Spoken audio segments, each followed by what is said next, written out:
नमस्ते दोस्तों, आप सभी का बहुत बहुत स्वागत है।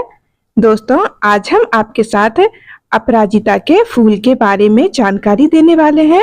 दोस्तों, आपने अपराजिता के फूल तो जरूर देखे होंगे। अपराजिता के फूल दो रंगों में होते हैं, नीले और सफेद। दोनों कलर के फूलों का आयुर्वेद में विशेष महत्व बताया गया है। बगीचे और घरों की शोभा बढ़ाने के लिए लगाया जाने वाला अपराजिता को आयुर्वेद में विष्णुक्रांता, गोकर्णी आदि नामों से जाना जाता है। अपराजिता के पौधे को आयुर्वेद में औषधि माना जाता है। इसके सेवन से कई स्वास्थ्य समस्याओं में राहत मिलती है। अपराजिता एक प्रकार का पौधा होता है जो कि बहुत ही नाजुक बेल की तरह फैलता है। इस पौधे को बीज से लगाया जाता है। इसमें पाए जाने वाले पोषक तत्व समस्त स्वास्थ्य के लिए फायदेमंद है। अपराजिता के पौधों पर सफेद और नीले दो तरह के फूल आते हैं। इसमें एंटीऑक्सीडेंट होने के साथ ही एंटीबैक्टीरियल, एंटी फंगल और एंटी डायबिटिक गुण होते हैं। ये गुण समस्त स्वास्थ्य के लिए जरूरी है। कई लोग अपराजिता के फूल का इस्तेमाल पंचकर्म के लिए करते हैं। पंचकर्म उपचार बॉडी से टॉक्सिन्स को बाहर निकालने में मदद करता है। आयुर्वेद में इसे कई स्वास्थ्य समस्याओं के लिए फायदेमंद माना जाता है। अपराजिता के फूल नर्वस सिस्टम को रिलैक्स रखने में मदद करते हैं। इसके सेवन से दिमाग शांत रहता है और स्ट्रेस कम होता है। जिन लोगों को घबराहट, बेचैनी, डर लगता है, उन्हें भी इसका सेवन करना चाहिए। इसके सेवन से याददाश्त भी तेज होती है। अपराजिता का प्रयोग महिला, पुरुष, बच्चों और बुजुर्गों के रोगों के उपचार के लिए बहुत ही ज्यादा फायदेमंद माना गया है। असाध्य रोगों पर विजय पाने की इसकी क्षमता के चलते ही इसे अपराजिता नाम दिया गया है। अपराजिता के बीज सिर दर्द को दूर करने वाले होते हैं। दोनों प्रकार के ही अपराजिता बुद्धि बढ़ाने वाली, वात, पित्त, कफ को दूर करने वाली है। अपराजिता के इस्तेमाल से साधारण से लेकर गंभीर बीमारियों का उपचार किया जा सकता है। यह शरीर के विभिन्न अंगों में होने वाले सूजन के लिए भी लाभदायक है। आइए जानते हैं आसानी से पाए जाने वाले अपराजिता के गुणों के बारे में।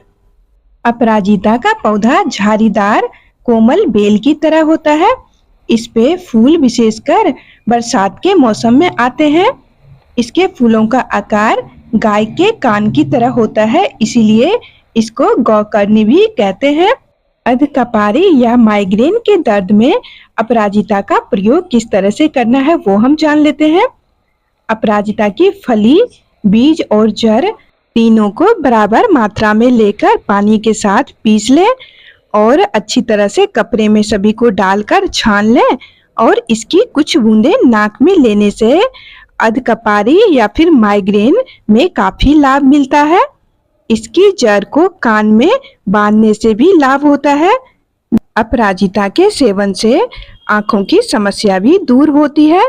इसके लिए सफेद अपराजिता तथा पुनर्वा की जड़ की पेस्ट में बराबर भाग में जौ का चूर्ण मिलाकर अच्छी तरह से घोट ले। अब इसकी बाती बनाकर सुखा ले।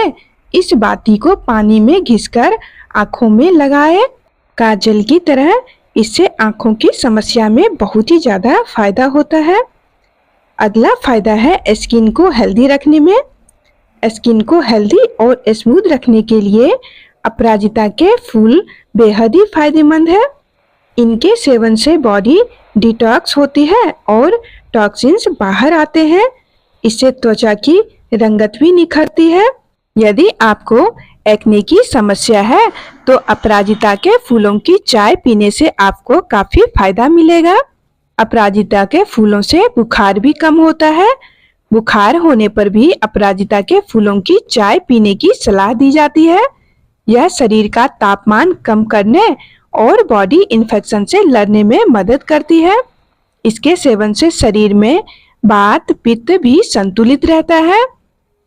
दोस्तों, कहा जाता है कि अपराजिता के जड़ों को छोटे छोटे टुकड़ों में काटकर और लाल धागे में बांधकर गले में पहनने से भी बुखार ठीक हो जाता है। रोग प्रतिरोधक क्षमता बढ़ाने के लिए भी बेहद ही फायदेमंद है ये अपराजिता। अपराजिता के फूलों में एंटीऑक्सीडेंट्स होने के साथ साथ एंटीबैक्टीरियल, एंटी फंगल और एंटी डायबिटिक गुण होते हैं, जो ये इन्फेक्शन और बीमारियों का खतरा दूर करने में मदद करते हैं। इसके सेवन से बॉडी से टॉक्सिन्स भी बाहर आते हैं, जिससे बॉडी हेल्दी रहता है। इसके अलावा दोस्तों, पाचन से जुड़ी समस्याओं के लिए भी अपराजिता के फूल बेहद ही फायदेमंद है। यह एसिडिटी और अपच की समस्याओं में राहत देता है। इसके अलावा दोस्तों, वजन कम करने के लिए अपराजिता के फूलों की चाय पीने से वजन घटाने में भी काफी मदद मिलती है। इसके सेवन से मेटाबॉलिज्म भी बूस्ट होता है। इसके रोज सेवन से चर्बी कम होने लगती है और वजन कम होता है। अब जान लेते हैं सेहत के फायदों के लिए आप अपराजिता के फूलों का प्रयोग कैसे कर सकते हैं। तो दोस्तों, अगर स्किन पर आपको इसे पेस्ट बनाकर लगाना है तो फूलों को तोड़कर और मुल्तानी मिट्टी या फिर कोई भी फेस पैक यदि आप बनाते हैं तो उसमें फूलों का पेस्ट मिलाकर चेहरे पर लगाएं, आपको लाभ मिलेगा। चाय बनाने के लिए आपको एक लोगों के लिए चाय बनाने के लिए 3 से 4 अपराजिता के फूलों को लेना है और 1 कप पानी में उबालना है। तो जब फूलों का सारा कलर पानी में आ जाए तो फिर आपको छान लेना है और 1 चम्मच नींबू का रस, 1 चम्मच शहद मिलाकर फिर पी लेना है। ध्यान रखें हल्का गुनगुना रहे तभी शहद डालें, नहीं तो शहद के सारे पोषक तत्व नष्ट हो जाएंगे। दोस्तों, आप अपराजिता के ताजे फूलों का तो इस्तेमाल कर ही सकते हैं। इसके अलावा यदि अधिक फूल हैं तो उसे आप तोड़कर और सुखाकर रख सकते हैं और सूखे फूलों का भी इस्तेमाल कर सकते हैं, ये भी उतना ही फायदेमंद होगा। इसके अलावा दोस्तों, खांसी के लिए भी बेहद ही फायदेमंद है ये अपराजिता के फूल। जिन लोगों को बार बार खांसी होती है, खांसी से परेशान रहते हैं, चाहे कितनी भी पुरानी खांसी हो, उसमें बेहद ही फायदेमंद है। इसके लिए आपको ये अपराजिता के फूलों के पौधों के जड़ को लेना है। 2 से 3 छोटे छोटे टुकड़े जड़ को ले लीजिए और 4 से 5 काली मिर्च और उसमें 2 से 3 पत्ते तुलसी के, सभी को 1 गिलास पानी में उबालना है। जब पानी आधा गिलास बच जाए तो छानकर पी लें, इससे खांसी में काफी ज्यादा आराम मिलेगा।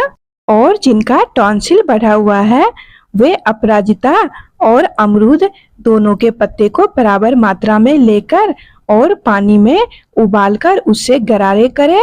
इसके अलावा अपराजिता की पत्तियों को पीसकर गले में लेप लगाएं, इससे बढ़ी हुई टॉन्सिल में बहुत ही ज्यादा आराम मिलेगा।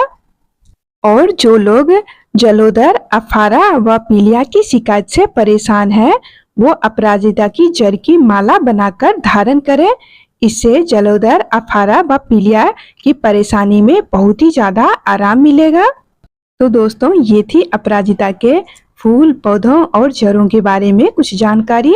अपराजिता के फूल, पत्ते और पौधों का किसी बीमारी के लिए प्रयोग करने से पहले किसी अच्छे आयुर्वेदिक डॉक्टर से सलाह अवश्य ले लें। उनके कहे अनुसार ही आप इसका प्रयोग करें। वीडियो में बताई गई बातें सिर्फ जानकारी के लिए थी। यदि आप स्वस्थ हैं, किसी तरह की कोई परेशानी नहीं है, तो आप 1 कप चाय रोज नियमित पी सकते हैं। इससे आपको बहुत ही ज्यादा लाभ मिलेगा, कोई भी नुकसान नहीं है इस चाय को पीने का।